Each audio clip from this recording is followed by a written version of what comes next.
words of my mouth and meditations of my heart come from you, Lord Jesus. Amen. Would you like to be seated?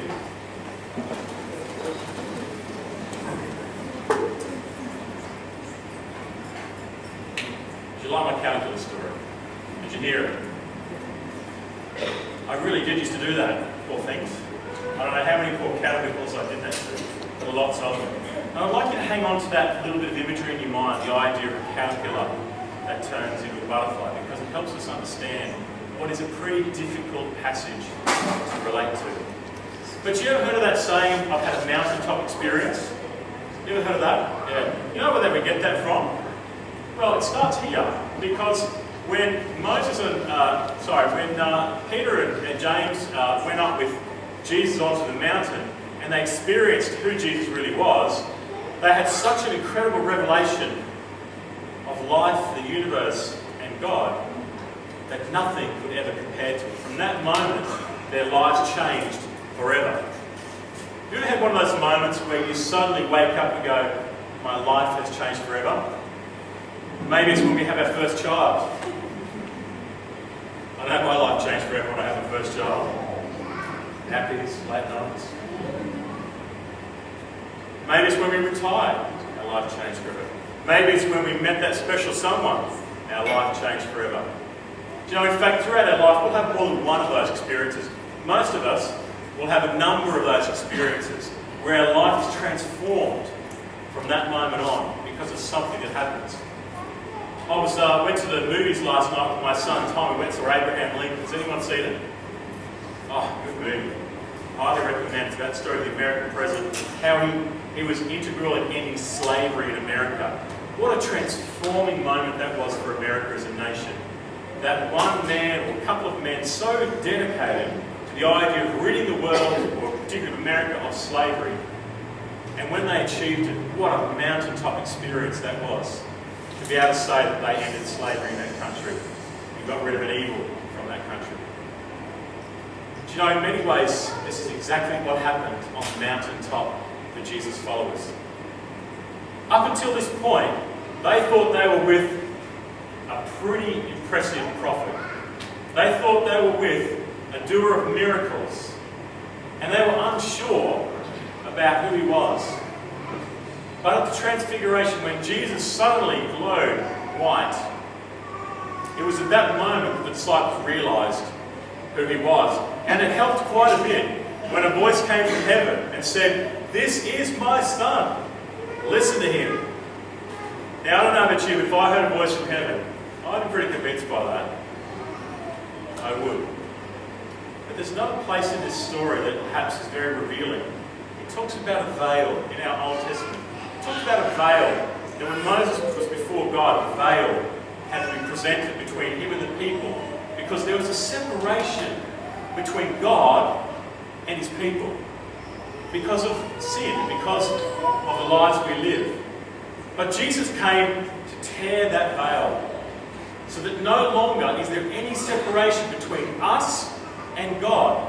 Because of Jesus, there is no separation. All who call on the name of the Lord, all who put their faith and trust in what Jesus has done for them, have absolute assurance that they're united to God and they're one. And this little boy here, Hunter, can I show you everybody? Hello. Come and say hello to everyone. Look at these people. Look at these people. He's not sure. Yeah, it's better. Look at them all. I won't push my mic too hard much. But the veil is gone between you and God.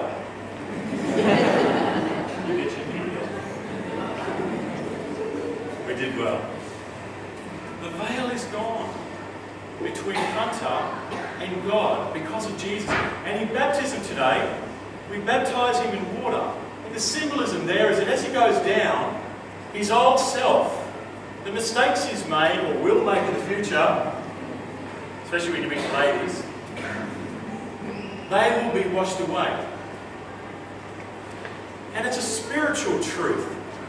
Now, he's a baby, isn't he? He hasn't done anything wrong. Yeah, mostly. Except for staying up too late, screaming a bit occasionally.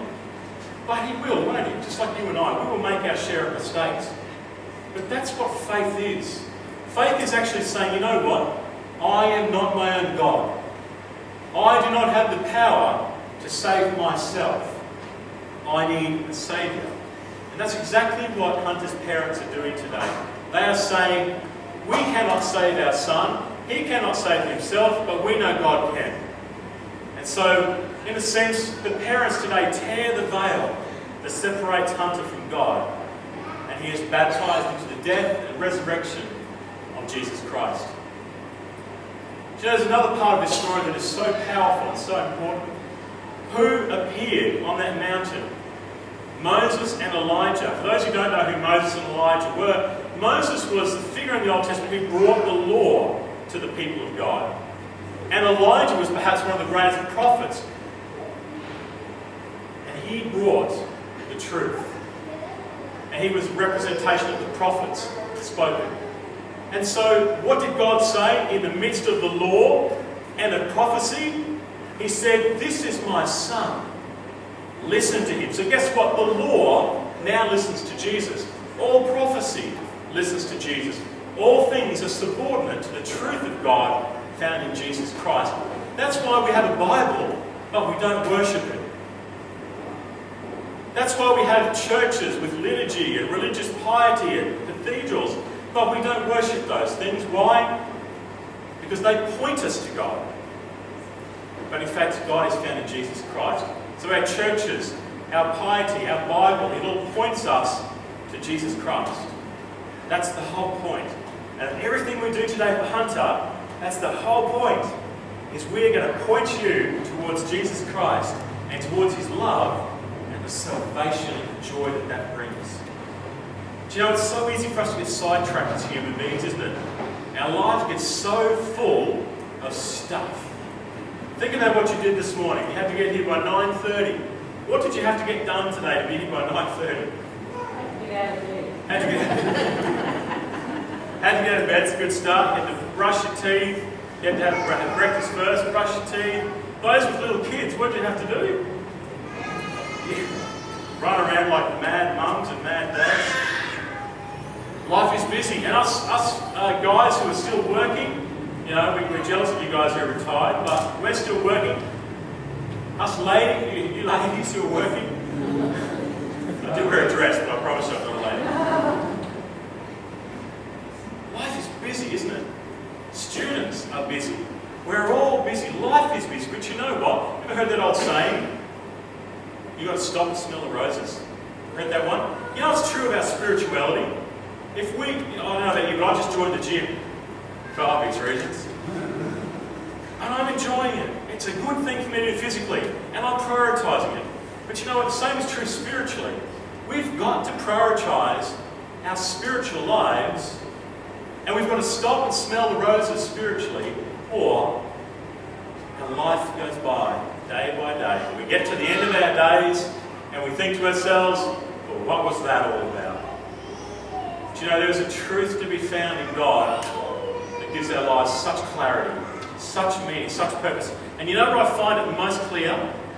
Is the number of funerals I do, where people whose life has ended. And what do you say about your life? What do other people say about your life? What did your life mean? What was it really all about? Well, in some ways, I like things like Valentine's Day because they point us in the right direction too. What's Valentine's Day about? Love. You know, we talk about being romantic love, don't we? We do things for our spouse and partners. But it goes way beyond that. It's about love for all, not just love, romantic love. And God is the one who points us towards what really matters. What really matters? Love. Love for one another, love for God. So you know what? When was the last time you had a spiritual mountaintop experience?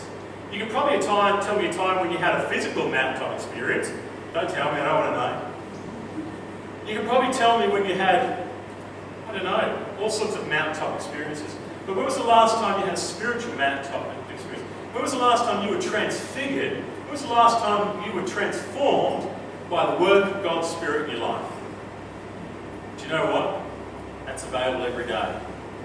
It's available today. And Hunter is about to begin that journey. climbing to the mountaintop, because the veil is torn. He is united to God through baptism. And as he grows, he will make his own choices about what he believes, as you and I do. But I'll tell you this, the veil is torn for you and I if we will but go to the mountaintop and experience what God has done for us in Jesus Christ.